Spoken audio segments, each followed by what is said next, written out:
Like करें, उसके बाद सब्सक्राइब करें और बेल आइकन को दबाएं ताकि हमारे वीडियोस आप तक सबसे पहले।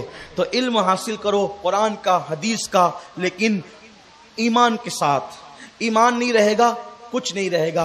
और ईमान तो छोटी छोटी बातों से भी छिन जाता है, लेकिन अगर वलियों का दामन पकड़ोगे तो इंशाअल्लाह ईमान बाकी रहेगा। बस बात एंड कर दो एक बात पर, बड़ी मशहूर बात हम सुनते सुनाते रहते हैं, लेकिन उसूल बरकत के लिए बता दूं, जहां इल्म काम नहीं आता वहां इरफान काम आता।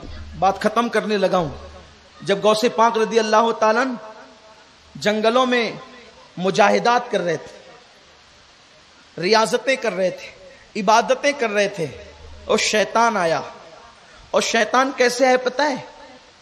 शैतान कैसे आया? गौस पाक खुद कहते हैं, मुल्ला अली कारी ने लिखा है कि शैतान ऐसे आया कि नूर ही नूर था।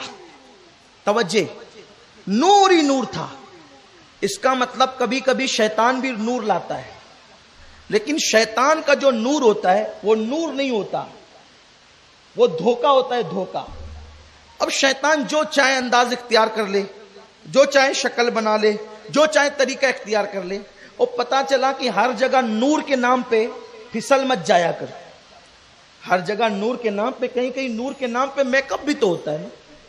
तो इसलिए नूर पहचानो, नूर किसे कहते हैं। आसान चीज बता दूं, नूर की पहचान, जहां नबी से और आले नबी से वफादारी होती है उसी को नूर कहते हैं। इसलिए कि और जगह 55-60 जाने के बाद भी कभी नूर नहीं मिलता। और नबी के घराने का हाल यह है कि तेरी नस्ले पाक में है। अहले सुन्नत का इमाम कह रहे हैं, तेरी नस्ले पाक में है बच्चा बच्चा नूर का। तू है ऐने नूर, तेरा सब घराना नूर का। तो नूर तो यहां होता है। और फिर जो इनकी जूतियां सरों पे रखते हैं, फिर उनको खैरात में नूर मिलता है। नूर किसी को वरासत में मिलता है और नूर किसी को खैरात में मिलता है। जिन्हें खैरात में मिला वो भी काबिल ताजीम है, जिन्हें वरासत में मिला वो भी काबिल ताजीम है, लेकिन नूर मिलना चाहिए। और नूर वहीं मिलता है जिसका ताल्लुक नूर से होता है। आप बहुत पुराने मुकर्रिर लोग को सुनते होंगे तो आपको पता होगा, मालेगांव वाले बहुत तकरीरें सुन चुके हैं। इसी जमीन पर हमारे बुजुर्ग अल्लामा सईद एजाज कामटवी रहमतुल्लाह अलैह को लोगों ने सुना, फिर उनके और सीनियरों को, अल्लामा निजामी को सुना, और सीनियरों को लोग सुनते रहे। हमारे बड़े बुजुर्ग उलमा अक्सर कौम को समझाने के लिए मिसाल देते थे, भैया पावर हाउस से जिसका ताल्लुक जुड़ता है उसी का बल्ब जलता है ना, उसी का बल्ब जलता है।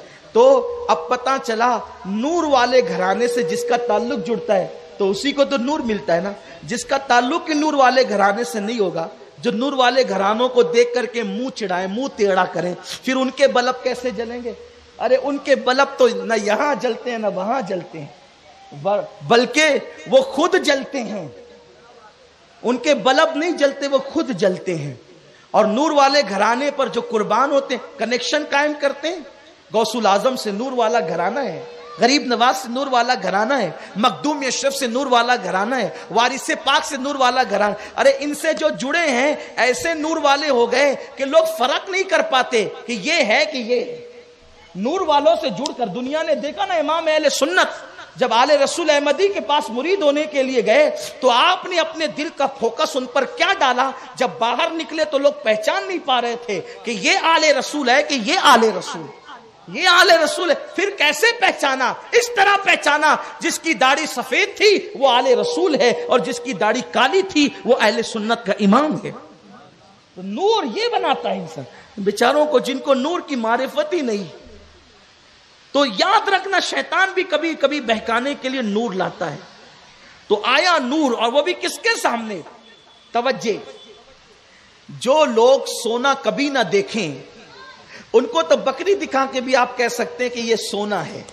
उसने देखा ही नहीं सोना ना। جس نے ہرن کبھی نہ دیکھا اس کو کتا دکھا کے بھی کہہ دے کہ بیٹا جی یہ سونا ہے، یہ ہرن ہے، وہ تو مان جائے گا نا، کیونکہ اس نے نہ کبھی کتا دیکھا نہ کبھی ہرن دیکھا، اس لیے وہ مان جائے گا کہ چلو ٹھیک ہے یہی ہرن ہے، دیکھا ہی نہیں کبھی، کتا بھی نہیں دیکھا، ہرن بھی نہیں دیکھا۔ لیکن وہ شیطان نے غلطی اتنی بڑی کر دی تھی کہ وہ نور لے کر اس کے پاس آیا تھا جس کا گھرانہ ہی نور کا تھا۔ یہ جو پیور دیکھ لیتا ہے تو پھر وہ ڈالڈا کو پہچان نہیں لے گا۔ پانی برسایا، غوث پاک بہت پیاسے تھے، پانی برسایا، غوث پاک نے پانی پیا، اور اس کے بعد اس نے کہا عبد القادر تیری عبادتیں اتنی مقبول ہوئی، ہم نے سارے حرام کا اب تجھ پہ حلال کر دیے۔ اگر آج کل کا کوئی ہوتا تو اچھلتا کودتا پھرتا نا کہ دیکھو کتنے کامیاب ہو کے آئے جنگل سے، لیکن غوث پاک نے فرمایا اعوذ باللہ من الشیطان الرجیم، اللہ کی پناہ شیطان مردود سے۔ او بدبخت، اللہ کی یہ شان نہیں کہ اللہ حرام کام کسی پہ حلال کر دے، کیونکہ حرام اسی لیے حرام ہے کہ وہ اچھی چیز نہیں، بری چیز اللہ کیسے حلال کرے گا؟ تو مجھے شیطان مردود معلوم ہوتا ہے۔ تو سارا نور دھواں بن گیا، اور دھواں بنتے بنتے پھر اس میں ایک شکل آئی۔ اب پھر کہنے لگا عبد القادر تو بہت بڑا علم والا ہے، علامہ ہے، تو علامہ ہے، تیرے علم نے تجھے بچا لیا۔ غوث پاک کہتے ہیں جاتے جاتے پھر گمراہ کر رہا ہے، بدبخت، اگر کسی کا علم کسی کو بچا لیتا تو بہت بڑا عالم اور علامہ تھا، تیرا علم تجھے بچا لیتا، لیکن سن، مجھے میرے علم نے نہیں، میرے اللہ کے کرم نے بچایا ہے۔ اس نے پھر کہا عبد القادر اس منزل پر آ کر تو میں نے لوگوں کے ایمان چھین لیے ان کے علم کی تعریف کر کے، لیکن غوث پاک کہتے ہیں علم نے نہیں، اللہ نے بچایا۔ تو دیکھو یہ علم کی برکت ہے، لیکن علم کی برکت کب نصیب ہوتی ہے؟ جب ایمان نصیب ہوتا ہے۔ اس لیے اپنے بچوں کو علم ضرور سکھاؤ، حافظ بناؤ، عالم بناؤ، قاری بناؤ، مفتی بناؤ، لیکن ان کو رسول اللہ کا غلام بناؤ، صحابہ کا غلام بناؤ، اہل بیت کا غلام بناؤ۔ آقا نے کیا فرمایا؟ اپنی اولاد کو 3 باتیں سکھاؤ۔ پہلی بات نبی کی محبت، دوسری بات اہل بیت کی محبت، اور تیسری بات قرآن کی تعلیم۔ قرآن کی تعلیم سے پہلے نبی نے 2 چیز بیان کی، نبی اور آل نبی کی محبت۔ اب پتہ چلا قرآن پڑھنا انہی کو فائدہ دے گا جنہوں نے نبی اور آل نبی کی محبت کے ساتھ قرآن پڑھا ہے۔ اس لیے آپ سے گزارش ہے کہ یہ ساری برکتیں کہاں ملتی ہے؟ وہیں ملتی ہے جسے کہتے ہیں اہل سنت کا ہے بیڑا پار، اصحاب حضور نجم ہے اور ناؤ ہے، اطرت رسول اللہ کی۔ ورنہ یاد رکھنا تقریریں ہر جگہ ملے گی، تحریر ہر جگہ ملے گی، ایمان ہر جگہ نہیں ملے گا۔ ایمان رسول اللہ کی غلامی میں ملے گا۔ اور میں اپنے جوانوں کو نصیحت کرتے ہوئے کہوں، دیکھو صحابہ علم کیسے حاصل کرتے تھے؟ ہم نے بخاری پڑھی تو علم ملا، قرآن پڑھا تو علم ملا، مسلم پڑھا تو علم ملا، لیکن وہاں تو بخاری اور مسلم کا وجود ہی نہیں تھا۔ لیکن عبداللہ ابن مسعود سے کسی نے پوچھا، او ابن مسعود آپ تو معلم الامہ ہے، پوری امت کے معلم اور استاد ہے، آپ کو اتنا علم کیسے ملا؟ فرماتے ہیں میں حضور کے پیچھے پیچھے گھومتا تھا، آقا علیہ السلام جب نالین اتار دیتے تھے تو حضور کی نالین اٹھا کر میں اپنے سینے سے لگا لیتا تھا، تو اللہ تبارک و تعالیٰ نے حضور کی نالین کو سینے سے لگانے کی برکت سے مجھے اتنا بڑا عالم بنا دیا۔ دیکھو یہ صحابہ کا عقیدہ تھا، اس لیے اسی عقیدے پہ رہو جو صحابہ کا عقیدہ ہے، خلفائے راشدین کا عقیدہ ہے، اہل بیت اطہار کا عقیدہ ہے، یعنی اسی عقیدے کو آج کل اہل سنت و جماعت کہا جاتا ہے۔ اس لیے اس عقیدے پہ قائم رہیں۔